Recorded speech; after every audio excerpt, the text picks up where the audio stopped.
I want to read a passage. I was going to do something dumb this morning, and I apologize in advance because, I love science. I love all kinds of science, but I was going to be a nuclear machinist mate one day back in the late 60s, and I was going to learn how to run nuclear reactors on submarines and nuclear power plants. I love science. I still talk about quarks and nuons and muons and all the little things that are smaller than the atom, and we just love talking about that kind of stuff when I get together with my family. I like that stuff. And I was going to talk about something similar to the magnets up here with the kids. You see, I spent 4 years growing up in Leadwood, Missouri. And Leadwood, Missouri used to be a tremendously radioactive place. There used to be a huge deposit of uranium in the mountains underneath Leadwood, Missouri. And over time, it threw off enough radiation that all of that uranium became lead. It threw off enough particles that the atoms actually broke down and became lead. That's why the deposits are so rich in that part of the world. In fact, if I'd have thought about it ahead of time, I have a block. It's almost exactly a cube of pure, absolutely pure crystalline lead that they found in a pocket inside the mountain. It had been a rock this big when it was uranium, and as it slowly lost all of those pieces of radiation, it shrunk and became lead, and it was crystallized into this perfect, shiny, wonderful cube of pure lead. And I was going to talk about how I used to walk around with a dosimeter. You know what a dosimeter is? It tells you whether or not you've been in the presence of uranium or any of the radioactive elements. And it tells you how much radiation you've received. Well, you can't relate to that. You've never been in the Navy or been on a submarine or had to wear a dosimeter or anything like that. But I think you will get the idea of what I'm trying to do, because when we're in the presence of God and the power of God, it leaves an impact on our heart. It changes who we are. If I held a piece of uranium in my hand, I wouldn't know that there was any power. It doesn't look any different than any other rock or stone or metal. But it's throwing off radiation that will stay in my system. It is a powerful force. When God's Spirit comes inside and it gets close to us, it is a powerful force, and it changes us. It permanently moves us. Let me read for you. This is from Galatians. It's the 5th chapter. Paul's writing to his friends, verse 16. Paul writing, I say, walk by the Spirit, and you will not gratify the desires of the flesh. For the flesh desires what is contrary to the Spirit, and the Spirit what is contrary to the flesh. They are in conflict with each other, so that you are not to do whatever you want, but if you are led by the Spirit, you are not under the law. The acts of the flesh are obvious: sexual immorality, impurity, debauchery, idolatry, witchcraft, hatred, discord, jealousy, fits of rage, selfish ambition, dissensions, factions, and envy, drunkenness, orgies, and the like. I warn you, as I did before, that those who live like this will not inherit the kingdom of God. But the fruit of the Spirit is love and joy, peace, forbearance, kindness, goodness, faithfulness, gentleness, and self-control. Against such things there is no law. Those who belong to Christ Jesus have crucified the flesh with its passions and desires. And since we live by the Spirit, let's keep in step with that Spirit. Let us not become conceited, provoking and envying each other. I want to take just a second and I want to remind you of some things that are happening here. If you go down through the list of the things, gentlemen, if you want to scroll back, nobody's back there right now. Okay, if you want to, the verse 20, hatred, discord, jealousy, fits of rage, selfish ambition, idolatry, witchcraft, all those. Do you know what those are? Those are me-centered actions. Every one of those things is me-centered, I-centered. Why would I want to do witchcraft? To get what I want. Why do I get jealous? Because I don't get what I want. Why do I get angry and have rage? Because I don't get what... You know where I'm going with this, don't you? I want. Every one of those things. Go back down through there. Listen to what it says. Sexual immorality. I want what I want. Impurity. I want to think what I want to think. I don't want anybody telling me what I have to think. Debauchery. I'm going to go for the gold. I don't care who dislikes it or what it means. I'm going to do whatever I please. Selfish ambition. I want what I want. And I'm going to get it no matter what it costs. Dissensions. Factions. You don't like what I have in mind? Fine. I'm going to make my team, my people, my friends, and I'm going to divide myself from you. It's the old us versus them thing. You know how we do us versus them? It's us that we feel comfortable with, and it's them that we don't like. Factions, dissensions, drunkenness.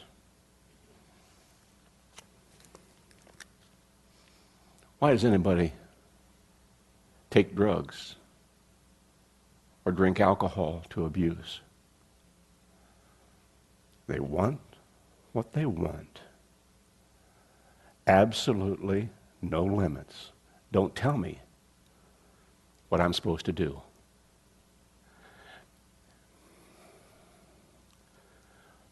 We are witnessing one of the transformational moments in history. You don't have to read the newspaper or look at the television more than just a few minutes, and you're going to find somebody that's had to step down from a position of power, a position of responsibility, a position where they own companies, they run and manage all kinds of amazing pieces of business and important positions of responsible leadership, and they have to give it away every day. Why? They decided to play the I game. They decided to play, I'm going to do what I want. I'm going to have fun. I don't care what you care, what it costs you. Sin, ultimately, is the I game.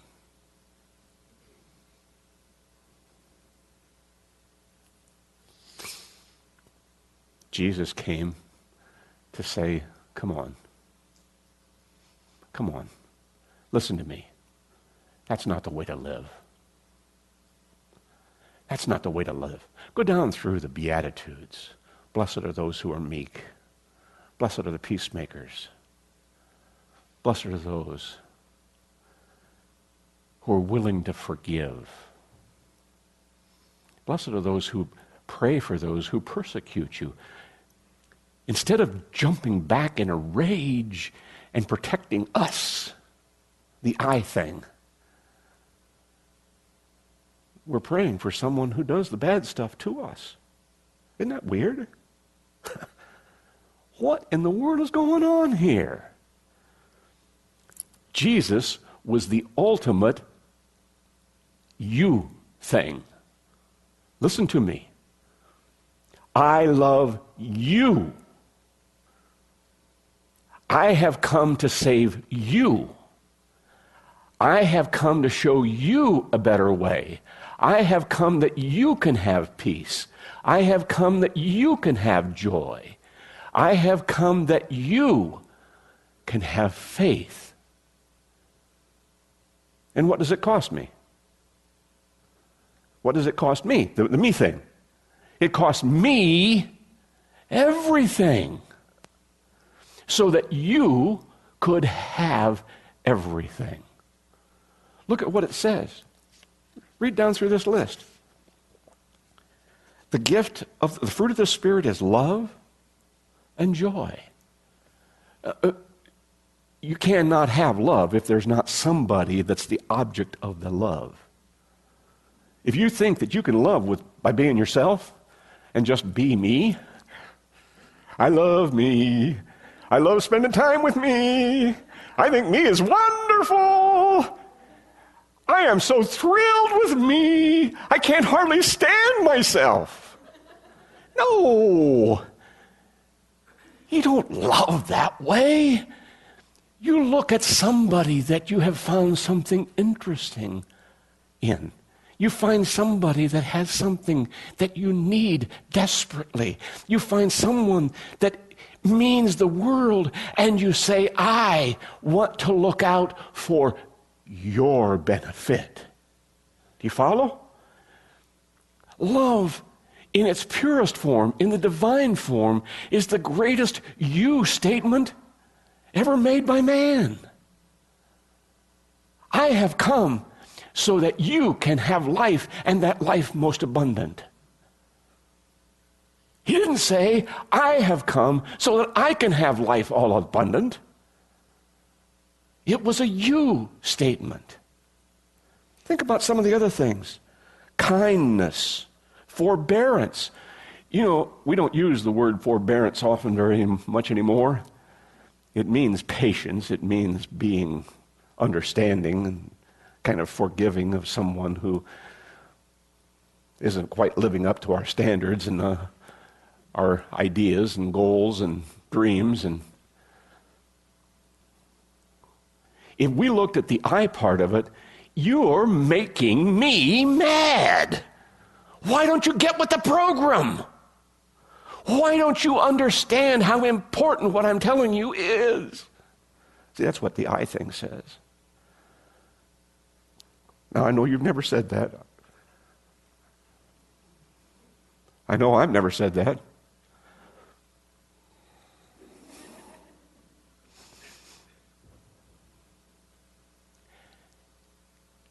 The you thing is, I love you even when you're not measuring up. And you know why that's so important? Because Jesus Christ said, I love you even when you're not measuring up. He did that for 12 disciples. There wasn't one of them that had figured it all out. Not one of them understood. Did that stop him? Kindness, gentleness, patience, self-control. Man, I feel my toes curling up underneath my sneakers. Self-control? I thought it was an advantage to be able to speak anything that comes to mind because I'm telling the truth. I'm telling you the truth. I may be cruel, but I'm telling you the way it is.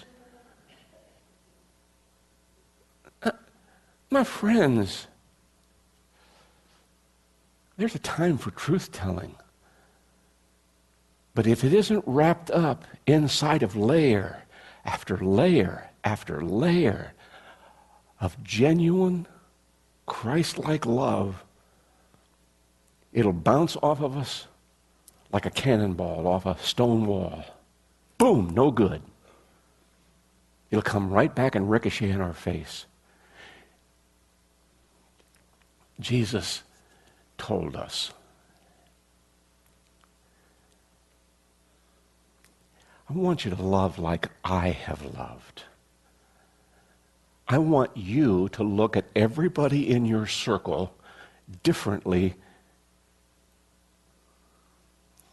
than you did before. I want you to look at every person in your entire circle as a person who has the opportunity to see Jesus Christ alive and well and working in the world inside of you, inside of your heart. We say, I can't do that. I can't live that way. I can't come up to that standard. I have too many emotions that tell me that I shouldn't just give it up. Well, yeah, I know. I understand. But Jesus Christ said he could show us how. He would give us the power to.